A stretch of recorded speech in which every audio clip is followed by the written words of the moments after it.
Roll call. Roger Rock, Stan Stratton, Here. Nathaniel Harris, Ann Herbert, William Hutton, Here.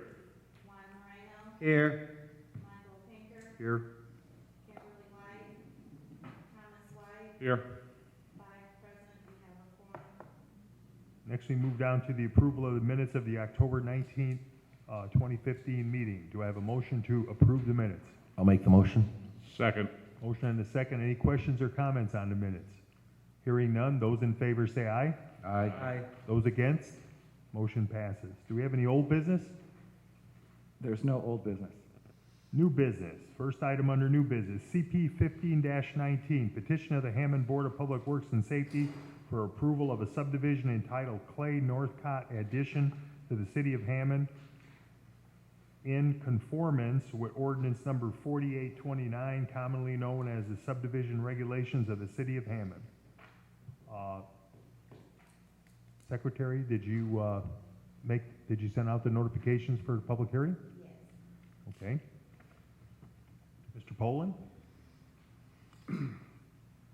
Just to clarify for the record, I am acting on behalf, as the petitioner on behalf of the Board of Public Works and as the reviewer, as long as there is no objections from the Planning Commission. Hearing Do none. you want to vote on that? No, I was just looking for ayes, and you're all just kind of like ducking down, but okay.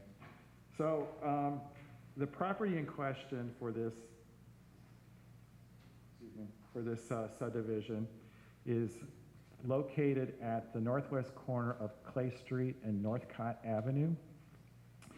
This is located at, basically, if you think of where Michigan and Indianapolis is, it's in that little neighborhood that is separate. Commonly known as Frog Hollow. That is one of the names associated with it. It is separated from most of Hammond by basically the Gibson Yards.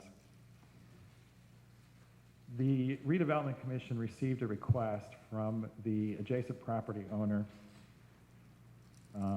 at 5745 Northcott Avenue, expressing interest in purchasing the property that's to the immediate south. This property owner apparently has been maintaining it for a period of time. When reviewing the records, this property is not owned by the Redevelopment Commission. It is owned by the Civil City. That has been confirmed with the records in Crown Point. I requested from the Board of Public Works to proceed on their behalf in this matter and has received that. The subdivision is a one-lot subdivision. It is establishing the right-of-way for Clay Street that was not properly dedicated. Through the course of the investigation, it was discovered that there was a sanitary sewer line that runs at the north end of this property, which is somewhat adjacent to the house in question. The plat then does create a sanitary district easement that will protect that sewer line. As the property owner has assumed or taken over the use of the property, he has installed some fences that are along the current public sidewalk line. Right now, those fences are on city property, technically speaking. When the surveyors laid out the line for the new right-of-way, typically you would have a situation where the right-of-way falls on the inside or the property side of the sidewalk. And there is some deviation based on the angles and things like that, the property line, at least on the western end, reaches about a foot and a half away from the back of the sidewalk. In what that still results in, there may be a couple of fence posts that would actually fall still within the new right-of-way as it's been proposed. The solution to that would be, once this subdivision is approved, once the property has been sold to the adjacent property owner, that property owner could seek a right of encroachment from the Board of Public Works, letting him maintain and keep those fences that are, like I said, would be technically still on city property. Are there any questions at this time on the presentation? Any questions from any of the commissioners? If not, we will open a public hearing. Public hearing's open. There's no public here. Public hearing's closed. One more opportunity for any questions. Do you have any questions? If not, you want to make your staff recommendation, Brian? Yes, the recommendation is that staff has received responses from most of the utilities and the review agencies. No objections were received, and in particular, the response from the sanitary district came in today, and they do not object to the subdivision. Therefore, staff recommends that the Plan Commission grant preliminary and final approval to the one-lot subdivision plat. If the Plan Commission agrees with the recommendation, the staff requests that this report is adopted by the Plan Commission as preliminary findings of fact.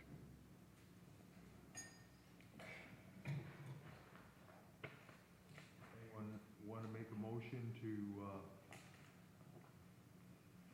So moved. to approve the preliminary findings fact? So moved. Do we have a second?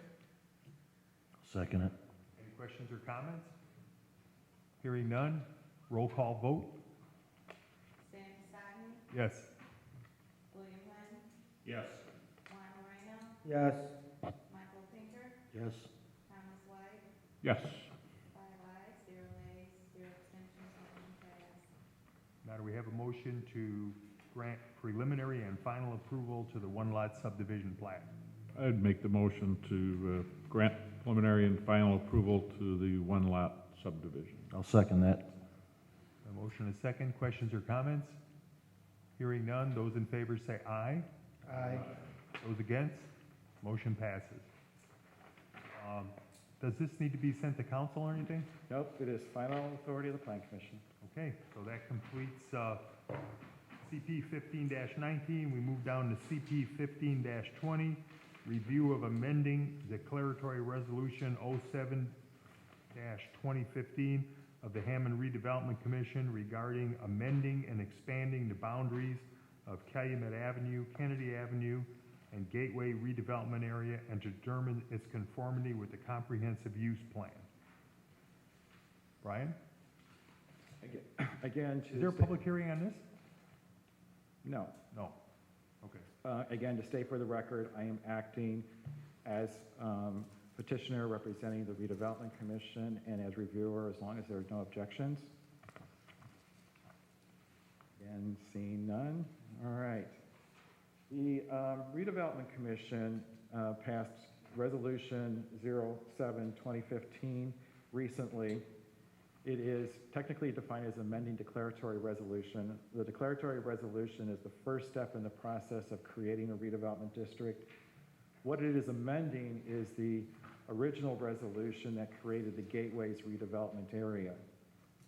The amendment is to establish or to add, to increase the geography of the Gateways redevelopment area to include what's referred to as the Kennedy Avenue sub-area expansion area and the Calumet Avenue sub-area expansion area. And then what happens is that the Plan Commission's responsibility is to determine whether or not these plans are in conformity with the comprehensive land use plan. The Kennedy Avenue sub-area expansion area basically runs along Kennedy Avenue, starting at the Borman Expressway, continuing up to about 165th Street. It includes all of the properties that are the first properties that abut Kennedy Avenue, in essence, up to the alleys that are parallel to Kennedy Avenue.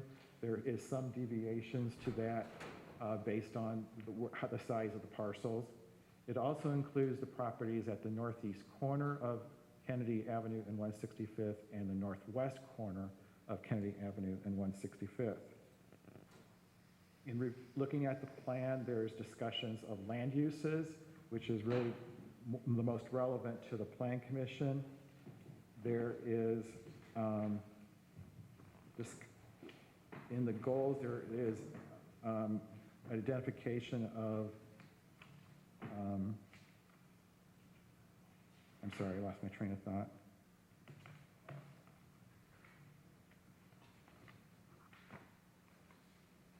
There is a discussion, which starts on page 19, that refers to some general language on design guidelines that would be for this area. Trying to look at means to improve the quality of the development, the quality of the architecture, pedestrian access, encouraging shared parking agreements with commercial businesses. The area does touch on Hessville Park, so there's issues of landscape buffers and open space, and some language about dealing with appropriate signage and trying to, again, improve the visual qualities of the area. Calumet Avenue sub-area expansion area similarly is very similar. The connection to the current gateway's boundaries is the Borman Expressway, starting at the Kennedy Avenue Borman Expressway interchange, going west along the highway, including the Indianapolis Boulevard interchange, and then including the Calumet Avenue interchange, continuing northward up Calumet Avenue again to 165th Street, including properties at the northeast corner of 165th, northwest corner of 165th, and again, it's basically alley to alley, some deviations based on the nature of the properties. For example, Edison School's entire boundary is included within the area. Also very similar, there's design guidelines that again, trying to encourage better quality development in the area.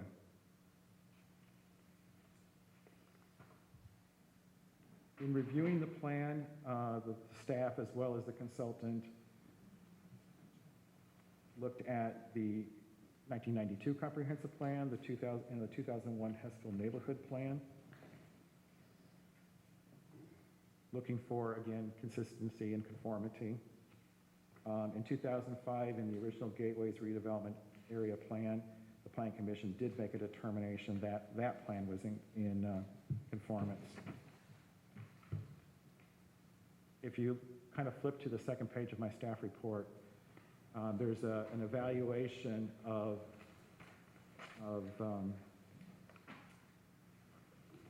looking at what happens with this plan. For example, it does amend the boundaries established for 2005 because it increases the boundaries as I've described.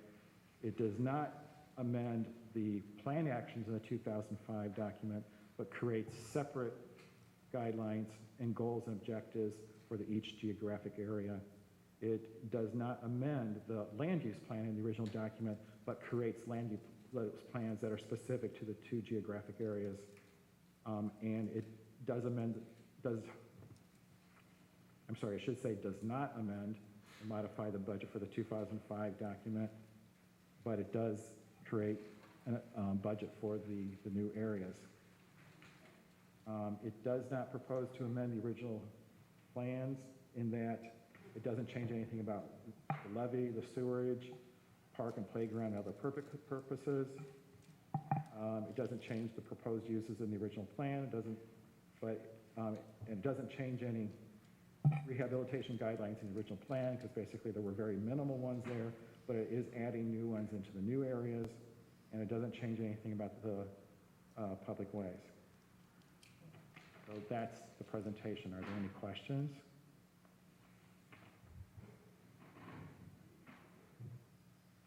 Indianapolis Boulevard's not part of this? No, not the boulevard. The interchange is, if you look at the legal descriptions as well as the maps, it includes all of the ramps. Was there a reason for that? Is it because that's a little healthier business district, or? I'm not sure if I could really answer that. That's more of a question for the redevelopment commission, but I just know from going on in this project, we always talked about, we wanted to do something for Kennedy and Calumet Avenue specifically. We've talked about the Calumet Avenue redevelopment plan for about 5 years now, and we're finally getting to the point where this is the way it can work. Indianapolis Boulevard was never really a part of any of those discussions that I recall. Oh, Dave, do you remember anything? No, you're right. It was Calumet Avenue and Kennedy Avenue were the big issues to try to expand, to be more, it allows the redevelopment commission to be a little bit more aggressive in a number of things up Kennedy and Calumet. I guess I would just say that,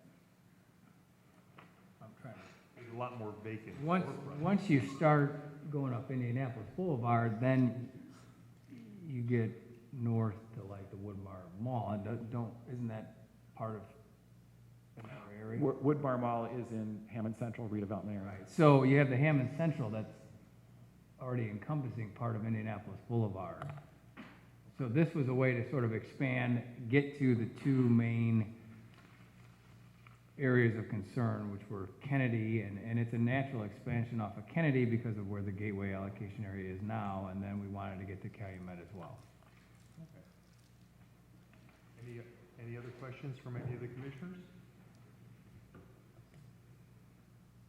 If not, do you want to do your staff recommendation? Which Yeah. is pretty complicated from what I'm seeing. It's no more complicated than it was in the earlier part of the year when we did the change for the Hammond Central plan. I reused the same staff report. Just so you understand the nature of why the motion that I'm going to recommend is suggested. Again, the process is, it starts with amending the declaratory resolution. The Plan Commission makes its comments as to whether it complies with the comprehensive plan or not. We are going to create what we call as the written order. We will pass the written order on to the city council with the resolution for them to make their decision as to whether or not they agree with our written order. And then that gets passed on back to the redevelopment commission for them to have a confirmatory resolution. And at that point, once the confirmatory is passed, then the district has been, or the area has been expanded. So,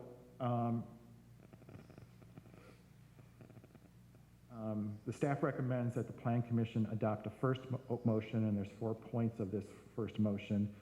Make a determination that the redevelopment plans for the Kennedy Avenue sub-area expansion area and the Calumet Avenue sub-area expansion area of the Gateway's redevelopment area are in conformity with the 1992 comprehensive plan as amended by the 2001 Hessville Neighborhood Plan. Then adopt this report as its findings of fact, and it would be as modified, because I made that correction in item D above. Adopt Plan Commission Resolution 2005-02, which is in your packet, and then determine that both this report, the staff report as amended, as its findings of fact, and PC Resolution 2015-02 constitute the Plan Commission's written order for compliance with the official plans of the City of Hammond in accordance with IC 36-7-4-14-16A. I'll make that motion, so move. Second. I have a motion and a second. Any questions or comments from any of the commissioners? If not, roll call vote. Sam Savage, Yes. William Hutton, Yes. Juan Moreno, Yes. Michael Pinker, Yes. Thomas White, Yes. Nathaniel Harris, Yes. 6 ayes, 0 nays, 0 abstentions, motion passed. Okay, and the second motion would be to forward the Plan Commission's written order and the proposed council resolution to the Common Council with a favorable recommendation. Do I have such a motion? I would Motion. second. Motion and a second. Questions or comments? Hearing none, roll call vote. Sam Savage, Yes. Nathaniel Harris, Yes. William Hutton, Yes. Juan Moreno, Yes. Michael Pinker, Yes. Thomas White, Yes. 6 ayes, 0 nays, 0 abstentions, motion complete CP 15-20, correct, Brian? Yes. Now we'll move on. Is there any correspondence?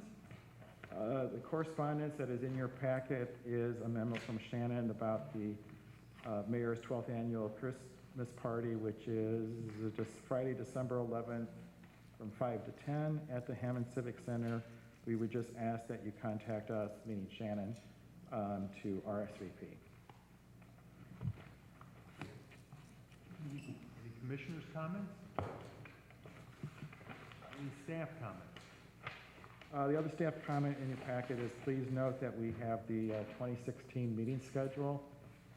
Typically, as you know, we always meet on the third Monday of the month, except for in January and February. It's that Tuesday following the third Monday, which is a holiday. And then we never know about November and December until we know what the city council does when they change their meeting.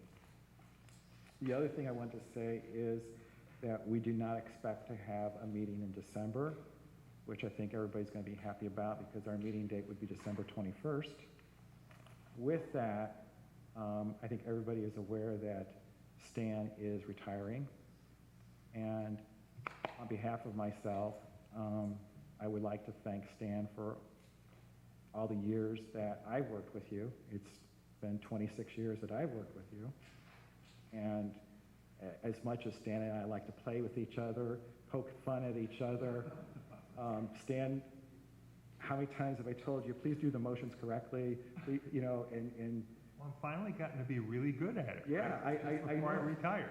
I know, and I appreciate the fact that finally you are doing things correctly. But I think if everybody else, you know, obviously, I'm sure everybody else is very glad that Stan is ready to move on. But we're certainly going to miss him. I think you've been president for the majority of the years I've been here. I think there was a few years that you weren't president. But regardless of whether we agree 100% or not, doesn't really matter. I just want you to know that I've always appreciated what you have done for the Plan Commission as well as for the city of Hammond. Thank you, Brian. And even though I have fun teasing you once in a while, it's been fun and it's been exciting to work with everybody on the Plan Commission for all these years. And I'm going to miss everybody, especially Shannon.